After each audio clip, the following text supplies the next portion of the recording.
Three major topics surfaced in the news about Ukraine today, and this is one of them. Ukraine is not the only one coming up for an election. Russia is too, and no surprise, pretty much everybody is anticipating that Putin's going to run again and is going to win again, regardless of how people actually vote, and is going to remain in power another 6 years. If you look up when he actually came to power, you can do the math. See how long he's been in his nice Kremlin palace. So that, despite the fact that Russian troops continue to be underperforming in Ukraine in general, specifically in the Donbas region, they are well and truly mired. That's the first bit there, first headline. And winter is coming, and as somebody who grew up in Ukraine, I can tell you on very good authority, winter in Ukraine is not kind. So good luck surviving that.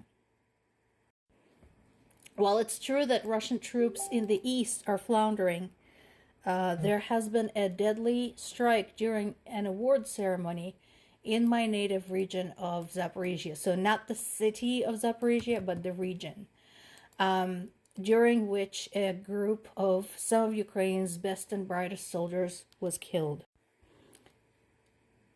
In addition, there's been a strike against the city of Odessa, specifically against Odessa's National Art Museum.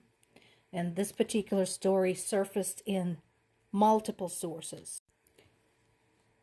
So those two things, the attack against the 19 soldiers and the strike against the art museum, have been definitely prominent in the news, and they should be, because once again it demonstrates just how low Russia is willing to stoop when it comes to waging this unfair, unwarranted war. In addition to the damages to the museum itself, there were wounded,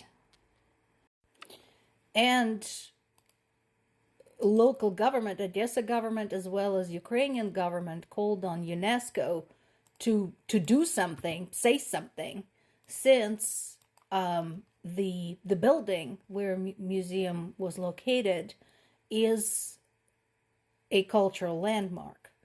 So far, we haven't seen anything. Again, where are the protests?